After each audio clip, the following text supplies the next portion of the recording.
Hi, I'm Jeremy Simon with 3D Universe, and welcome to another episode of 3D Universe Untethered. Today, my guest is Kyle von Hasseln, who is the CEO of both Sugar Lab and Currant 3D. And these are two organizations that are using their own custom-designed Culinary 3D printers to create amazing works of art that are fully edible. And they're also helping some of the world's leading chefs take their art to a whole new level. Kyle, welcome to the show. Very good to be here. Thanks for the introduction.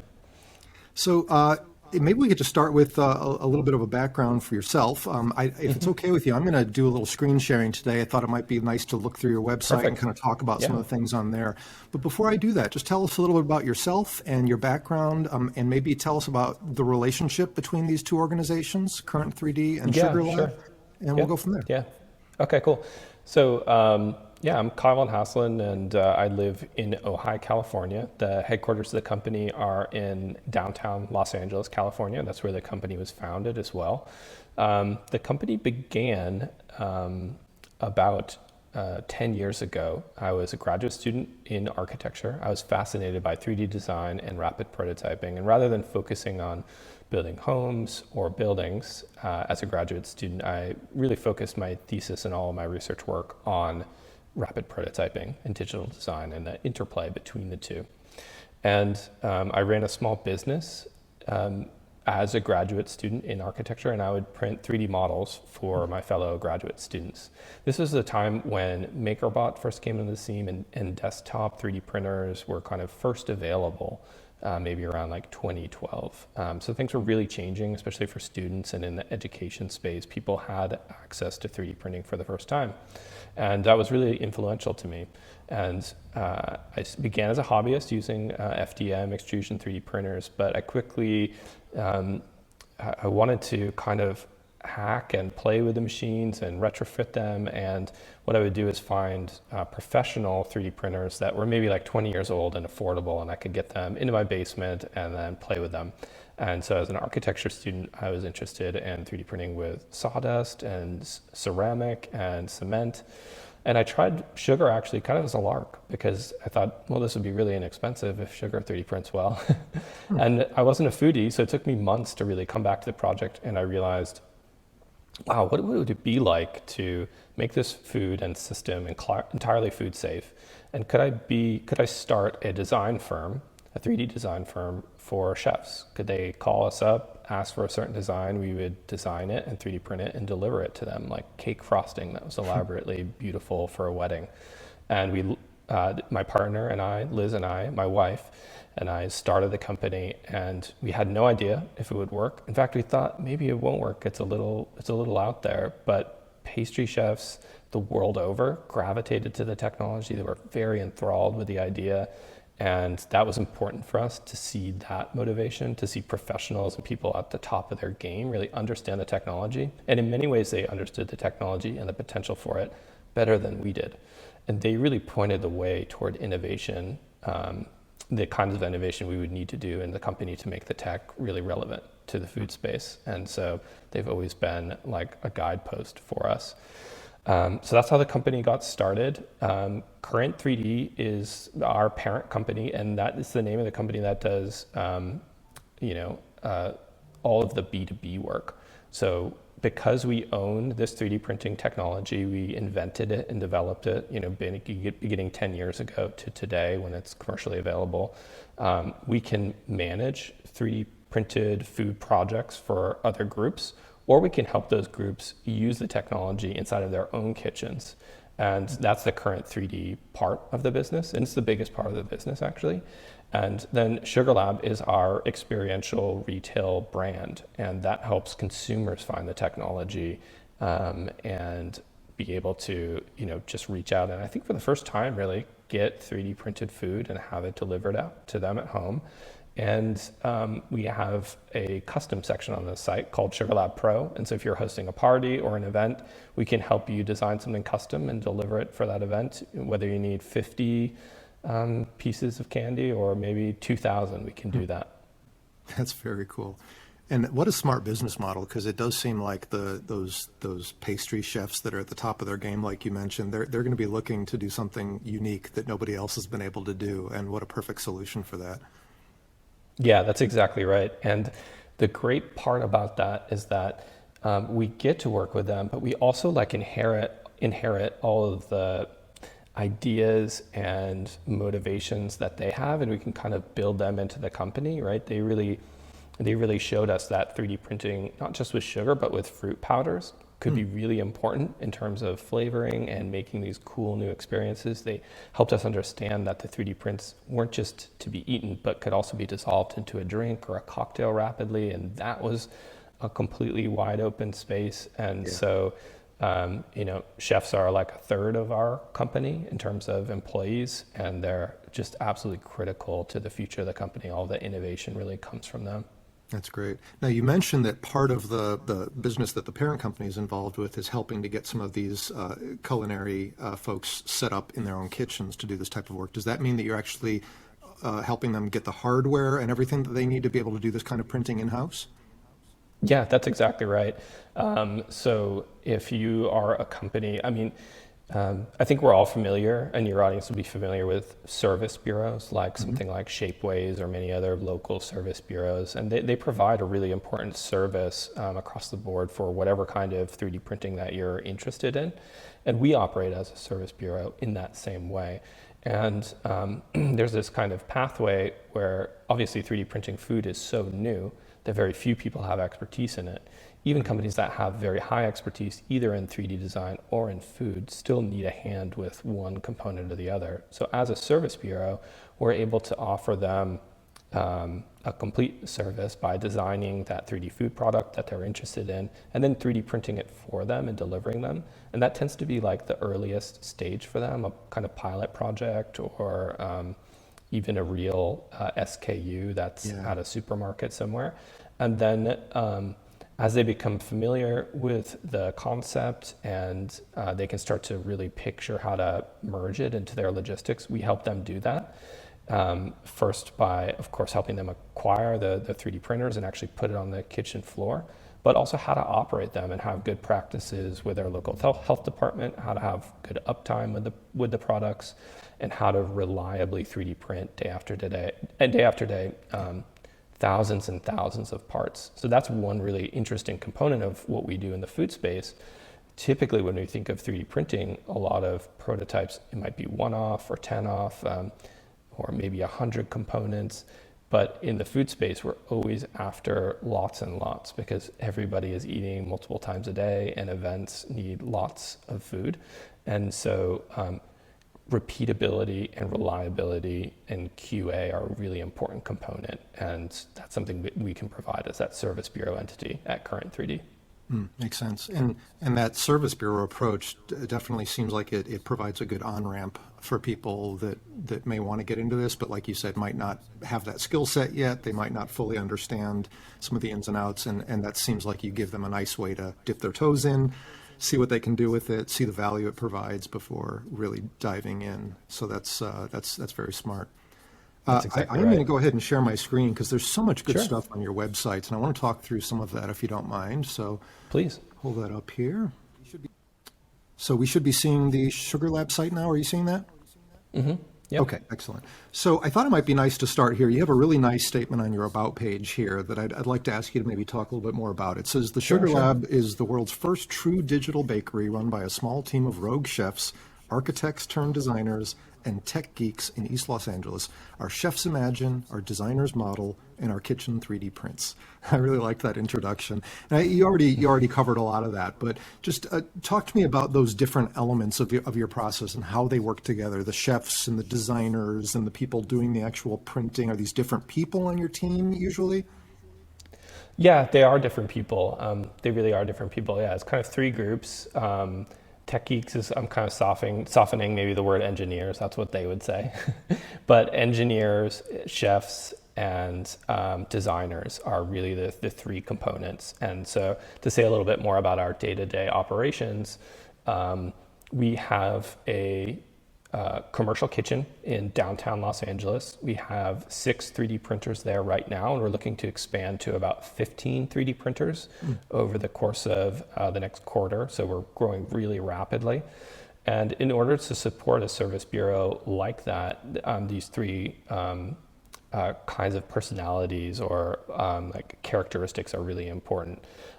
Beginning with engineering, because we deliver this hardware and help consumers or help customers manage that hardware on their commercial kitchen floor. We need to be able to service the 3D printer. We need to be able to help the manufacturer correct any issues that come up in production. And so engineers are in charge of the entire tech system, hardware and software from beginning to end. And that's a continuous a process, and we are always improving that. And then our design team is really the group that many customers interact with. If you call us up because you're hosting a party or an event or you're creating a new food product, then you're going to be speaking with one of our 3D designers. And in our case, they all have a architecture background, and that's just happens to be because my background is in architecture. So when I go back and hire, I really think about designers who have done intense 3D modeling, but they've also had to make things real in the physical world in a quick order in rapid prototyping, and that helps. I think there's other 3D designers that are probably really talented and could help us, like maybe a 3D designer for the video game industry, but the architects come with a really good understanding of even some of the like basic things we have to do, which is the objects have to withstand gravity, and that's kind of an architectural question in and of itself. You can print any design, but it has to be robust and strong and be able to be handled by customers or handled by chefs or chefs and then customers and shipped, those sorts of things. So our architects are really important in enabling that. And then there's the chef group, and we have a research chef on staff who's been with us for really the better part of the decade, and 2 or 3 younger chefs that help run the kitchen that are super talented. Chef Victoria Johnson is really in there day to day, making incredible products. She has a pastry chef background, and you can see her like online in a lot of the media interviews that we've done, like for BuzzFeed Tasty or something like that. Excellent, excellent. And so there's a bunch of great products here, and I'd like to talk through some of these. But before we get into the specifics on talking about some of the specific things that you offer, what can you tell us about the hardware and the printing process itself? Are we talking about like FDM style printing here? We're not. Yeah, that's the big innovation that I think we were able to bring to the 3D printed food space. So as I mentioned, when I was a student, I was using FDM, but I was also using powder printing systems like the old Z Corp 3D printers. And if people remember those Z Corp 3D printers, this is really the predecessor technology of the technology that we use now. If you're not familiar with them, the whole theory there in the powder printing apparatus is that you spread layer after layer of powder, of fine powder, to create all of your layers. In our case, it's sugar, but if you're not familiar with powder printing, you could imagine it as a nylon powder or a metal powder. And then the second operation that happens in the 3D printer is something has to come over the surface and adhere the latest surface you're building to the prior surfaces that were constructed. And in the case of metal, a laser might traverse it. In the case of nylon powder, a laser might traverse it. But in our case, we get to use jetted water, which is great because it's really reliable and it has some other fun characteristics. So our technology is binder over powder, is what I hear a lot in the industry. We use a piezo print head instead of thermal inkjet print heads, and that's because we need to make those print heads food safe and FDA certified and NSF certified. I see. And this interaction between the piezo print head that's dropping droplets of water onto the surface of dry powder is really what constructs the objects. And because we're printing in powder, and because we're using a piezo print head, we can do a number of things that FDM can struggle with in some applications. So we can print hundreds of objects simultaneously, all adjacent to each other, with no time hit to kind of traverse between the objects. We can 3D print with full color across the surface, as we're seeing here, because the piezo print head is jetting blue, yellow, and green as the color space. Blue, yellow, and red, as the color space. And because all the loose powder that isn't incorporated into the object is still present as you're 3D printing. That supports the object while it's Yeah. being built. And that's a really nice feature of a powder printing system in FDM space, which most people are familiar with, right? The whole support apparatus can be done really well, or it can be unwieldy in some cases. It can be hard to post-process. In our case, this is a luxury because you can see we can get really fine precision and detail, but the objects can also be hollow. Yes. And having objects that are hollow and highly intricate is really important in the food space. Having objects that are very intricate means they can be interlocked, or they might crunch or break apart and give you this really precise mouthfeel, which is super fun for chefs to experiment with. And the hollow component means they might dissolve quicker, but also they can be paired with real food quickly, or non 3D printed food. So pastry chefs will love this feature, right? We print a lot of vessels, which can be in any shape and have any coloration across the surface, but then they can be filled with a chocolate ganache or a pâte à fouille, which is like a jello.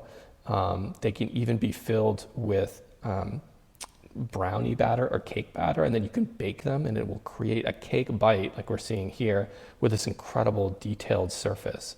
And that, I mean, to me, this is like the most exciting thing as That's one of the things I wanted to ask you about. That. I'm going to go over here to the gift page because I saw something here that kind of blew my mind.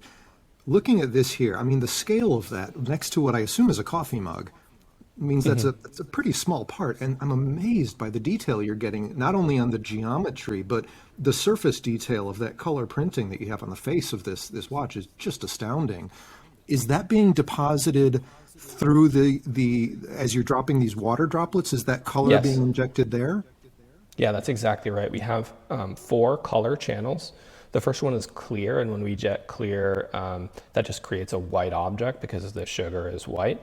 And then we have the R, Y, and B channels, and they're jetting the color, and you can have color mixing at each of those pixels or voxels across the surface, and that creates these very realistic images. In this case, we are looking at a rendering, but this surface detail looks almost identical to this. We actually built this rendering engine from scratch inside of Blender to be able to show like the kind of color precision we have. We wanted to make sure it's accurate, so we show the like surface texture, which is a little rough, but we can get really precise color on the surface of objects. Got it. Now let's go back to this one. Now this is a real picture, not a render, right? That's real, yeah. Yeah, so maybe that's a better example because here again, I mean, that's really nice detail if you look at the hearts and the patterns and everything. I mean, this is at a pretty small scale. I assume these are about, what, 3 centimeters or so each? Yeah, 3 centimeters, exactly right. Yeah, they're about 3 centimeters tall, and we can probably print fonts down to, we definitely print fonts down to about like 12 or 14. But sometimes down to 10, depending on the orientation and color relationship between the font and the background color. Beautiful. So that kind of font detail at a small scale is a good indication of the precision we have, but also like the branding or messaging capabilities, which is important. Absolutely, yeah. Well, so there's so much that I have questions about, but let's start with, the nature of these things that you're printing. You alluded to a little bit of this when you talked about getting into some of the stuff that the chefs have helped you to understand, going beyond just, edibles and things that can be dissolved, which is certainly a very interesting angle on this. But as I browsed the site, at first I was thinking these are all sort of sugar-based candies. But then, I started to come across things that are a completely different dimension, that are savory type things. So tell us about these. What are the differences? What are these being made out of, and how did these come into the picture? Sure. Well, you're right that we definitely began as a specialty confections company in a lot of ways, and that's what the name Sugar Lab kind of implies, that historical name. That's 10 years old at this point. But what we're looking at here is our bestseller of all time, which is not a specialty confection, and it's a savory bouillon. So this is a kimchi bouillon. It was for our Koreatown collection. One of the things that we're doing on the Sugar Lab brand is kind of taking a virtual tour of LA, and we want to go to each of the neighborhoods and build these collections that are really representative of the communities in that area that are, making incredible food locally. And so the Koreatown collection features kimchi, a ginger product, a Yakult product that has the flavor of the Yakult yogurt. We have these traditional Hanwha candies, which are or kind of desserts, which are on the front left that we're looking at there, like the multicolored circular objects. Those are traditionally made by hand pressing them into wooden molds. So we copied that aesthetic a little, but we did something that's not possible when in the traditional method, which is they have that really bold color pattern. Mm-hmm. And then if you turn them over, they're actually kind of like a chocolate bonbon because that's a shell, but we actually filled it with a banana milk ganache, a sesame ganache, and then a yuzu patafui, which is like a yuzu, which is like a lemon jello, essentially. Huh. An interesting way to explore new tastes, and I love how you give the card that goes with it there. That yeah, thank you. Yeah, it was super fun. That's brilliant, really nice. Our lead designer James Cho is Korean by heritage, so he just had like a blast, kind of linking the ideas that we had here deeply into this cultural space. And I think like the designers came up with this term when they were doing it. They were like, we want it to be like a little kitschy, like your grandmother would recognize it, but everything will be a little sharper and more fun. And I think they really hit it out of the park. And we got a great reception from the Korean community in Los Angeles. And that was just really meaningful that the technology can do so many things in so many spaces. Oh, what a great idea. And so you do have plans to do more of these types of kits? Yeah. Little Tokyo is on our radar. Thai Town, and obviously like a Mexican-American kind of food experience would be pretty important in LA. Very, very interesting. Very interesting. And so just looking again at what you have here, you kind of broke down sort of 4 key verticals. Do you want to talk a little bit about what your experience has been with each of these, how people are using this? Maybe we start with weddings. Sure, yeah. Under the Sugar Lab Pro area that we're looking at here, this is a way for anybody who's a prosumer or consumer, maybe you work for a corporation and they're having an event and you're tasked with like hosting it, or you work for a marketing or PR company, you can reach out to us and we can take any of the stock items that you see on Sugar Lab and kind of modify it to, represent your brand or the event, or we can design something from scratch. Designing something, modifying something we already have costs $100. Doing something from scratch is just $250. So I think that's incredibly affordable to create like these pretty amazing and one-of-a-kind designs. One of the reasons we're able to do that is in most cases we actually keep the 3D design. You can come back and use it again and again, but we may offer it to other guests and kind of modify it for them. And so we are slowly building this library, and that's making it affordable for us to design really custom things from scratch. And the wedding space is super important. We've done a few of these wedding toppers like we're showing here, but really for the most part, what people are after is kind of past desserts, like would be on a tray, or wedding favors. A lot of the wedding things that we do are either cocktail based, like a glitter garnish for champagne, or a chocolate bonbon that's really specific to the moment, like we're seeing here. I mean, those are super popular. And I have another question about those, but I'll come back to that because this caught my attention. So you actually have an app that people can use to scan themselves for these cake toppers? Yes, but it's a partners app. Okay. So it's called, oh my gosh, I can't believe. Let me see if I can remember it really quickly. I'll come back and say the name of the app. They're a super cool company. We shouted them out when were covered by BuzzFeed Tasty. Nice. So it's in the link of that YouTube video, and it'll come back to me in a moment. Sure. They're called Action Face. Okay. Face. So then people can use that to scan themselves. They send that to you, and then you guys can kind of deal with the model from there to get it to where it needs to be. Yeah. Yeah, it's just an informal relationship so far, but they're super cool. And their whole thing is like you can download it on iPhone because iPhone does the like face scanning, and they Right. can use that data to create it. They do one other thing that's so clever, which is a lot of 3D scans I think fail, especially with people, because they fall into that like uncanny valley of looking a lot like the person, but they're just a little bit strange and they can kind of be like disconcerting. But they do something really smart, which is they take all of that data, but they kind of give it this like cartoon vibe. That's So right. you're highly recognizable, but it's not like perfect exactly. And I think that's a super cool idea. It And they is. do that with like sports figures. So you can get yourself as a figurine in plastic, or, you know, probably gypsum too, or something like that. It's Yeah, a cool, and you can cool see how concept. that like it's like the body is like a little bit smaller than it should be for the Yes, head, and the exactly. hands are a Right. little, Right. yeah, Yeah. Because it's so hard to like get a perfect scan. So then you could just go through and select like your physique and the right. clothes you want to wear for the moment, even stuff that you might not own. So they're That's really right. ahead of Yeah. the curve. I think But they're, yeah, you're yeah, you're right. providing a great service. It kind of takes care of that uncanny valley effect. That's really smart. Yes, I think so too. Yeah. Yeah, totally. So I wanted to ask about this. Like, here's an example of these are chocolate bonbons, right? Yes. So what can you tell us about how something like that is done, where you have something that's, I assume, being piped in? Is it a matter of printing it in halves and then putting it together, or do you pause the print and fill it and then resume the print, or like how do you get something fully enclosed? It's not fully enclosed, although it sort of looks like it. If you click on that third image, we can actually see a cross section, which I think is a little bit explanatory. So we always Ah, print like a whole hollow object, but it has a hole in it. got it. So an entire object, but then there's a hole in the bottom, effectively.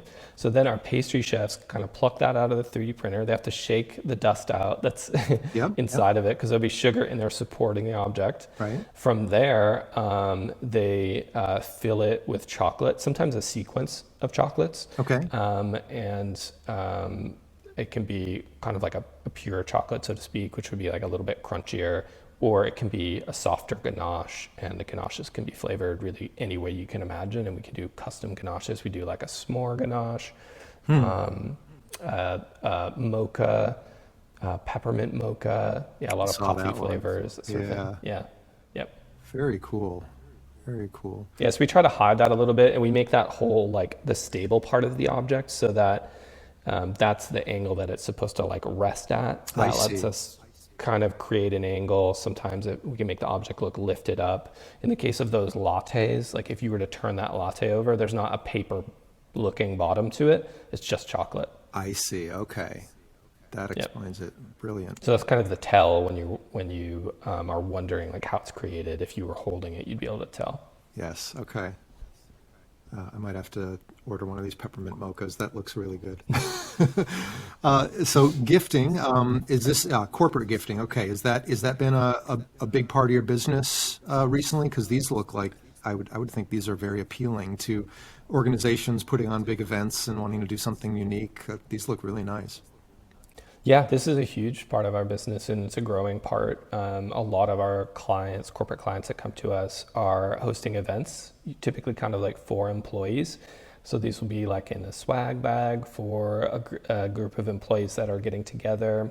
Okay. A Yeah. lot of times they're celebrating like an anniversary of the company. So it might say the name of the company and the anniversary that they're celebrating. And typically the shapes are like some meaningful shape to the company. We are doing a project where like last year's gift was a coffee tumbler, like those popular coffee or tumblers now, thermoses that are like a thin aluminum wall kind of tumbler. And this year they're kind of doing that experience again, but it's a peppermint mocha chocolate that's in the shape of that coffee tumbler. So it looks like exactly like a miniature version of last year's gift. It's a really cute That is cute. concept. So how often do you guys introduce new products? Is your team kind of always coming up with new ideas? Is it evolving very quickly? Yeah, it's constant, and the new ideas kind of come from two places. They come from the chefs, and sometimes the designers kind of pushing the envelope and trying new things day to day. Like the printers are always running, so Our chefs are starting to become 3D designers themselves and like hobbyists. So, they'll drop in a 3D print model that they've made to see like how it works.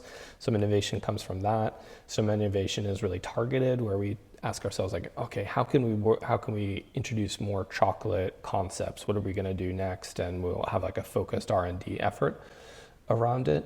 And the other area of innovation that the company benefits from is that our clients come to us and they ask for products that are a little bit novel and we've never done something like it. So then we do that R&D, and assuming the flavor or something isn't proprietary to that client, we're able to use it for a future client. So if we do a cayenne hot pepper garnish for a Bloody Mary for one client, 3 months later, we can describe it to another client, and they might think, oh, that's perfect, I'd like to try that. This is actually a good example of exactly that. Like these hollow beer cans and wine cans were originally for one client, but now they've been used again and again for other clients. So we originally did these beer cans actually as like a tall boy for an energy drink. And we thought they looked so cool and precise that we made them into our own beer concept. And other companies have come forward and say, we love this aluminum can concept. Can you put our brand on it? I thought the same thing when I saw this. Look at this top view. I mean, I'm so glad we were looking at that. Yeah, we love how that came out. The top portion of this really looks authentic. It's very impressive. And this is not a rendering. Yeah. So I don't mind that sometimes we show renderings because we're pretty careful with the accuracy, and you can see like, if anything, like the coloration here is incredible, right? It is. And it's a fun experiment to think like, okay, how much detail do we add on an object that's this small to make it really read as the object? Because if you put all the detail in, it starts to look a little strange, but if you can dial it back a little bit to the right level, it becomes really recognizable as the object. And it's a really fun experience as a designer to get that right. Very nice, very nice. And so the outer portion that we're seeing, that comes out as sort of a hard shell that dissolves, right? Mm-hmm. Okay. Yeah, it's a hard dissolvable shell. A lot of people tell us that it tastes and experiences like meringue. So if you can picture meringue as like, it's kind of hard. It would like almost shatter if you dropped it from a foot high. But when you eat it, your experience isn't really that it's hard. It's sort of like brittle but melts. And it has that brittle but melts characteristic. Yeah. It also reminds me of dehydrated marshmallows, like from a Lucky Charm. So a meringue or dehydrated marshmallow is like a little bit of the effect. And when you merge that, like the chefs understand this really intuitively, but when you complement that brittle, meltable experience with something rich and fatty, like a chocolate ganache, it's just like it's a great experience.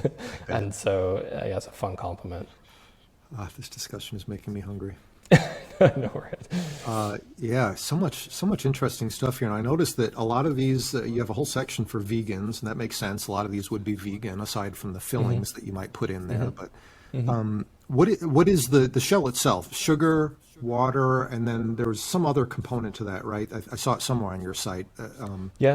In the water, we have ethanol in the water, but that really like evaporates out in the process of the 3D printing. And in the sugar matrix, it's sugar and then also maltodextrin. That's what maltodextrin is like a starch that it can be sweet, but in our case, it doesn't really add much sweet perception. Okay. And so what is that doing to you? Is that kind of a binding agent? I think like the way to think about it is the interplay between the powdered ingredients is what creates a reliable 3D print. So in one sense, I mean, like a lot of food that's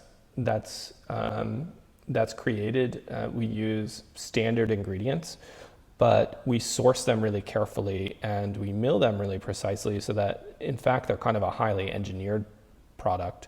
And that's a lot like, a pizza dough would be like really refined, highly ground up dough. Or if you think about a macaron, right, the shell of that macaron is not bread flour, it's actually almond flour, and it's ground to a specific level. So to get certain effects in baking, you really need to have a good control over your sourcing and milling and mixing. And so the end result is this ingredient, the sugar ingredient that is highly reliable, highly repeatable, creates a strong object that's not going to break in shipping or as you're handling it. And it creates a really white surface. And the white surface is important because we want to add color. So if you want to do color mixing, you need that white background for the colors to appear accurate. Got it. Okay. Well, if you don't mind, I'd like to jump over to the other site here. This is your Currant 3D site. And I wanted to go to this because this page here of social impact really caught my attention. I wanted to talk a little bit more about this. It says on this page, the digital storage, distribution, and 3D printing of food will have a massive impact on sustainability and wellness. And it goes on to talk about the transitioning to plant proteins and using personalized functional ingredients. I wonder if you could talk to us more about this vision and how you see this impacting things going forward. Yeah. I think a lot of people that are in the 3D printing space, so I'll just address wellness first and then, I'll just address sustainability first and then wellness, and they kind of interplay a little bit. But I think a lot of people in the 3D printing space who have been here for 5 years or more have this intuition about how 3D printing can impact sustainability. And it's very true in the food space. So what we're seeing is that by having 3D printers distributed that are all part of our network, we can offer and really leverage sustainability. The way food is made right now is that, right, you need to, first of all, ship on a truck or a train all the ingredients to one area. And then you add water and you kind of bake it in and create that object. But then you have to ship that back out with all of that water weight. We want to really upend that food distribution with digital distribution. And what that looks like is a lot of satellite 3D printers that are regionally distributed. And we have this digital library that I described earlier. Right, so we don't need to have our manufacturing process tied to a physical plant.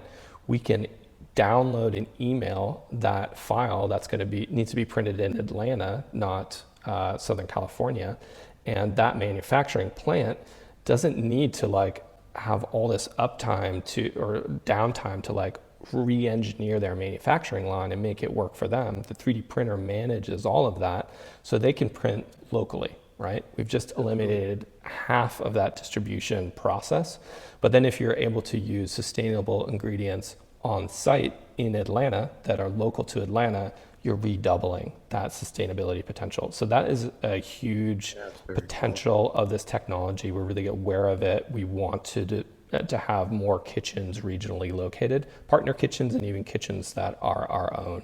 So that's a huge part of it. It is, and it sounds very familiar because the messaging is very much aligned with what we hear from others in the 3D printing industry, where essentially the idea is producing what you need, where you need it, when you need it, exactly. As opposed to having things in warehouses and shipping. But I've never contemplated this aspect that you mentioned of eliminating that water weight from the shipping process. That's really brilliant, and I can see how that would have a major impact in food distribution and sustainability. And it gets into food security too, because in an urbanized America where more people are kind of concentrated into single areas, dehydrated food is it's actually with us all the time. Sometimes I think as consumers, we think, oh, dehydrated food is like a little thing in a Ziploc bag and I don't interact with a lot, like maybe dehydrated fruit. But actually almost all of our food that is made is also dehydrated at some stage, and that's to make it shelf stable and long lived. So we're really familiar, like if you go through a pantry, right, you have a lot of dehydrated seeds up there, dehydrated rice, dehydrated essentially flour, right? And all of those ingredients have a long shelf life, and that's really important for food security because you can store that and use it as you need it. It doesn't have to come fresh and be like a perfect flow of ingredients, so to speak. And then reaching a little further into sustainability, we have an effort right now to come up with a completely new matrix that's not sugar-based, but is plant protein-based, and we're working with lentil. We've got some good results with that, and we have a little bit farther to go to make it like really, really reliable for all our customers. So we want to introduce that. And that then is the very personalized, exciting. I Yeah, just that's want to super comment on the cool. plant proteins. I'm Please. sure there's others listening in here that are the same way. By now, a lot of people have had a chance to try, an Impossible Burger or Impossible Whopper. I love them. I prefer Me them to the too. originals at this point. And it's very exciting to see how this technology could play into that and make more of that available. I think that's an exciting trend to see. Yeah, yeah, thank you. And yeah, I'm a consumer just like you are. I'm so excited to finally see plant proteins being like kind of taken seriously and finally like replacing meat. I have Impossible in the freezer right now that we cook up all the That's time. right. I love it. And I think, Currant looks a little different than a company like Impossible. Impossible is doing something so important, which is kind of doing this one-to-one replacement with a product Right. with a new product that's an alternative. Current is slightly different because we're a technology that enables new ingredients. And so we don't create a hero product that's like a 3D printed shrimp. We would rely on another company like Impossible to come to us and say, all right, we've got this concept for what do you call it? Like beef jerky, but let's Yep. plant jerky. Like let's make this product together. We would help companies do that. So that way we're leveraging like their expertise and branding and marketing and understand what it takes to build like a complete new SKU that can just be globally distributed. So we need to make a new printable matrix that they're able to leverage, and so that's the point of this lentil matrix. Very nice. And And then, then in personalized, yeah, yeah. let's talk about that. Okay, yeah, this is super important. I mean, wellness ingredients in the minds of Americans has just like never been more powerful. People are really understanding that, in addition to pharmaceuticals, wellness is all around us and very accessible, and it can be easily integrated into your life. I take a wellness supplement, which is fiber. Basically every morning I have like a shake with some fiber in it, and it's like it's changing my life. It's great. And there's so many other opportunities to do that, so we end up working on projects like this either in-house for ourselves. So we have this cool product which is a tea product.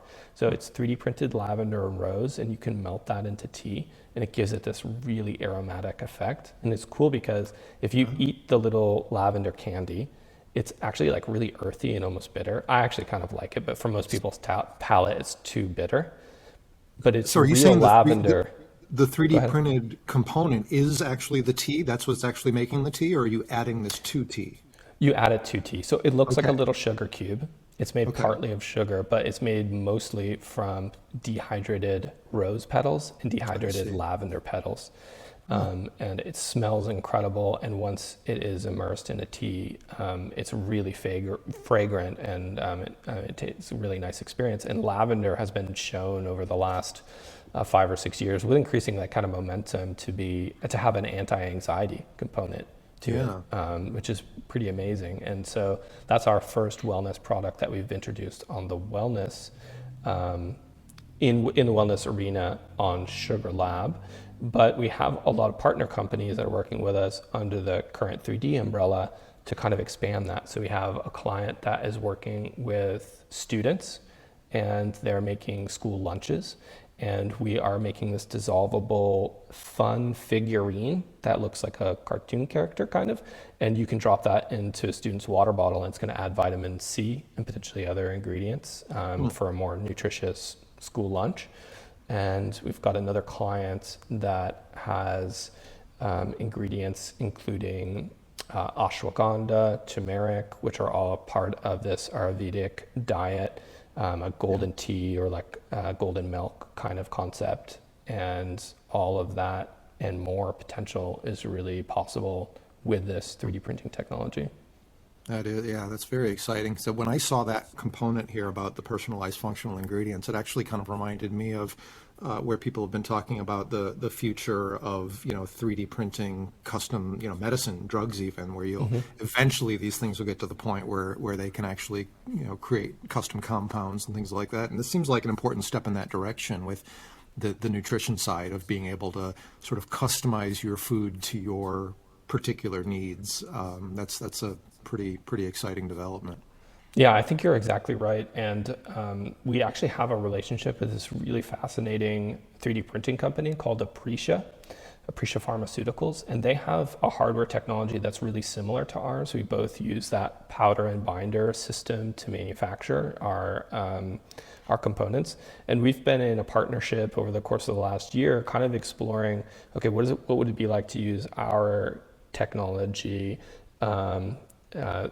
for potentially, near pharma or pharma ingredients, and what would Like it be a like to tasty use? delivery vehicle. Yes, exactly. One of the areas where you see this is like for children, right? I don't have kids myself, but all of my friends have toddlers, or kids between like 5 and 2. And for the first 10 years of a kid's life, it could be actually kind of difficult to swallow a pill. And Absolutely. that can be a struggle. And so a dissolvable pharmaceutical makes all the sense in the world. And what if it had like a fun shape to it? It looked like a strawberry slice that somebody is familiar with. Right. And that's just for kids, but adults can benefit from that as well. So in the elderly, sometimes a common problem is actually swallowing certain densities. So that could be modified with a dissolvable 3D print. We're really at the beginning of something there. It is, yeah. And so that's a common sort of thread that I hear running throughout this, that it shares with other aspects of 3D printing, which is that aspect of customization, where it opens up this huge range of customizing possibilities that maybe weren't available with previous methods. So it's very cool to see that applied here in this new area. Well, this is really fascinating. I want to tell people where they can go if they want to learn more. Would these be the two websites to point people to, Kyle? Yeah, sugarlab3d.com and currant3d.com. And definitely check us out on Instagram. We're at sugarlab3d, and that's probably where like the most fun, up-to-date projects are going to be posted. Excellent. And let's call attention to the spelling on the Currant 3D website. Thank you. It's CURRANT 3D.com for those that might be listening and not watching. Well, this has been a fascinating conversation. Thanks so much, Kyle. And I really hope we can check back with you in the near future to hear about all the new things you've been up to.